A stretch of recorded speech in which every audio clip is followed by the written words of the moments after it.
Oh, my favorite part of being a potter is definitely the endless possibilities. Could make your toilet, could make your dishes. I just made stuff my whole life. I don't even remember starting. And I've been working in clay since I was 17. I went to a small community college in Ontario. I was pretty sure I wanted to learn to make clothes from start to finish, like make the fiber, weave the fabric. But I noticed right away that a lot of the weavers were hooked to the soap operas. It was a little bit boring, sitting there all day at their loom, and the potters were old and happy. And I quickly fell in love with clay too. I just wanted to get dirty and make stuff. And no one told me how hard it would be to learn how to throw, right? So I didn't think about that. And I'm still not bored 44 years later. New things to try and new challenges. Although I do watch Netflix while I throw these days.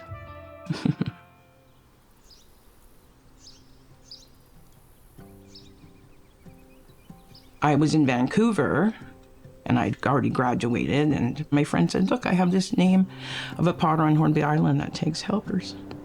Never heard of Hornby Island. And so I told my mom and dad, I'm thinking of checking out this island, and they said, those islands are full of pot-smoking hippies. And I thought, oh, good, I'm in.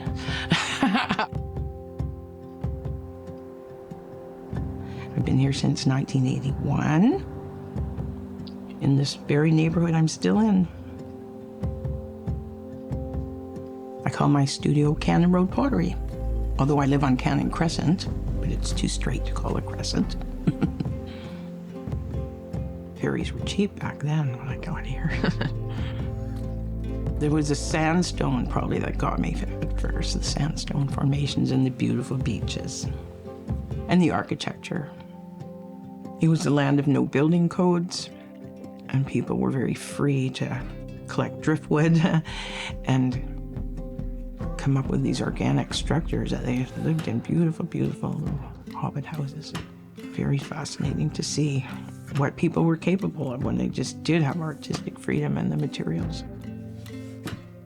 I loved it that there were so many artists and craftspeople and live music at the hall and bands playing all the time and dances where the whole family would go. I really like that, the intergenerational activities. And it's just so mind-blowingly beautiful.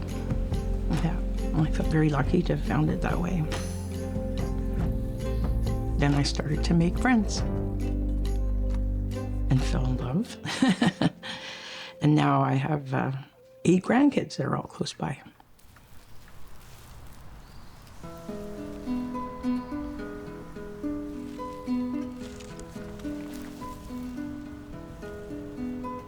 I live in a funny old hippie house, as they call them, and that we built bit by bit over the years, trying to never go into debt. And I'm still trying to finish it. And it's mostly recycled materials, layers and layers sometimes, changing minds. And because my husband ended up in a wheelchair for 12 years, we had to revise everything according to that as well. And then when he passed, I started to do all the repairs for what the damage that the wheelchair had done. And that led me onto paper mosaics and patching up my walls in artsy ways. And my floors and walls are covered in clay, because that's what you have when you're a potter, lots of shards.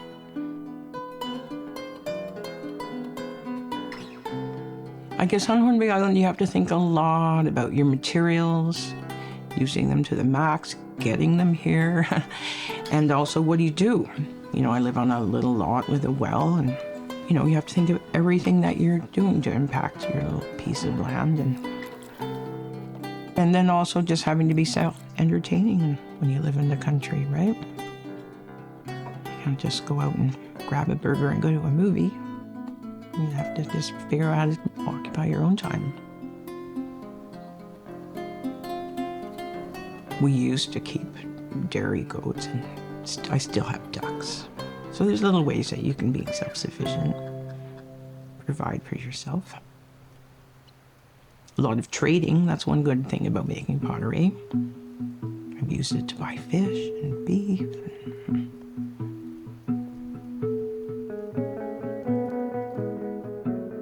I get to be creative every single day.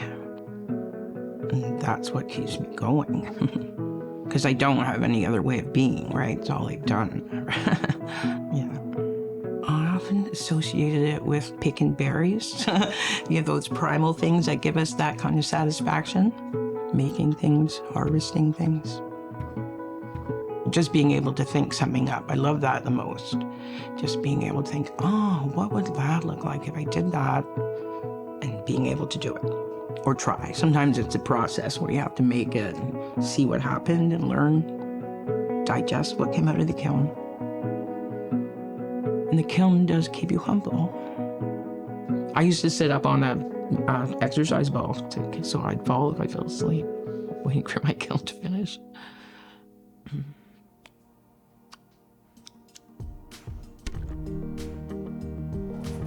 When I was first starting, I just did not have the technical skill to pull off what I could think up.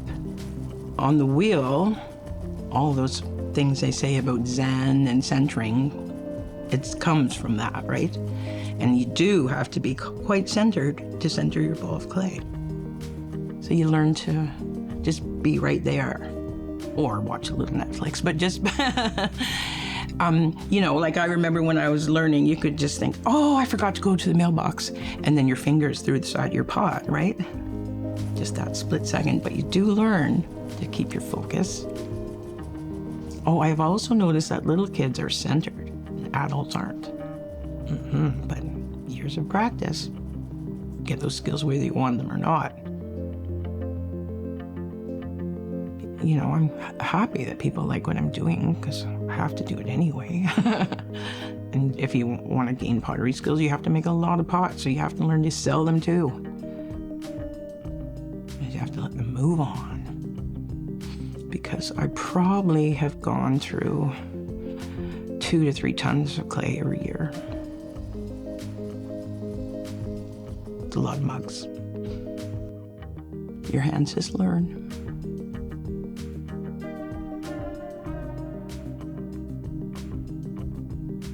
There still are challenges, like the perfect teapot spout that doesn't have a single dribble. Elusive challenges. And yeah, I love the challenge. I don't want it to be too easy. Well, there's still more things I want to make. That's what keeps me at it. I still have many ideas. I have drawing books from when I was 17 and 18 of things I thought, well, now I could do that. Could keep going. I won't run out of ideas. One thing always leads to another. When I first started Narikomi, it was different. Doing one-of-a-kind work, it was a whole different letting go process, as opposed to, you know, making 50 identical mugs. So I did try to teach myself to take photos.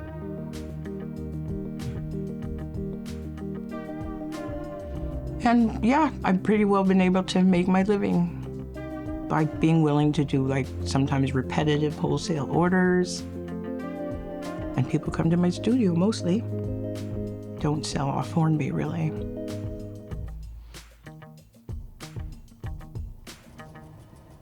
I can sit down and make mugs automatic pilot. Mostly I tell myself, oh, you can't stay clean all day. And just get going. And then think about more creative things or experimental things I'd like to do while I'm doing that. And, I know my hands get tired, so I do work a little bit every day, pace myself. I've always told myself that if something hurts, stop and have a rest. So I tried to do that because I've seen other potters just stop working because their body hurt too much from overuse. Now my son works with me, and he does a lot of the big wholesale orders that I would have done years ago. I've also just ventured into other things that I can make that don't use those same muscles all the time. Tiny things like buttons and beads and hand-built work, slab work. Everywhere I go, I've got set up to make different things, like even my living room. So I just have little stations where I have certain jobs that I go to, almost like a compulsive maker. Like I have to make stuff every day. Sometimes I have to go according to how my hands are doing, because I can switch it up, right, with what muscles I'm using. So I can mix it up quite a bit and keep my, creative eyes happy. I don't always work regular hours. I also am on call to babysit.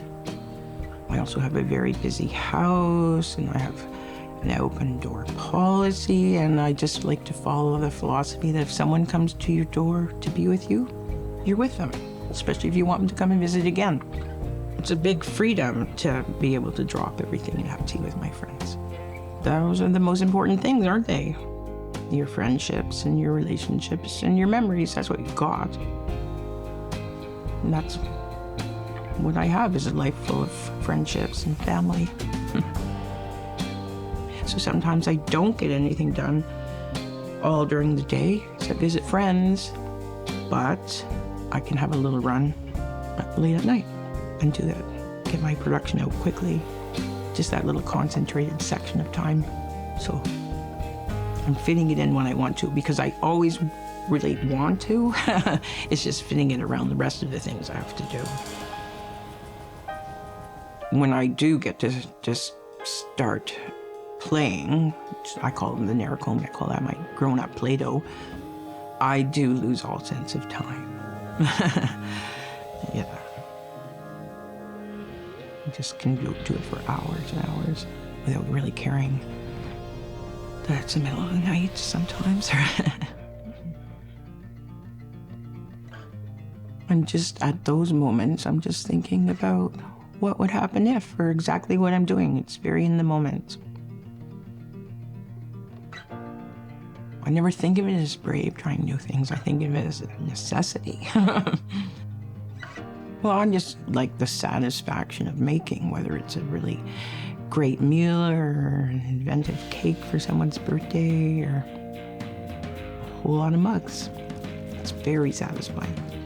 I want to enjoy the whole process. I don't want to just have this get to the weekend kind of life. I want to enjoy all the stages along the way. And I don't really get hung up on whether I'm making art or craft, which is always the great debate. I just really like it that people buy my stuff and they have intimate daily relationships with it.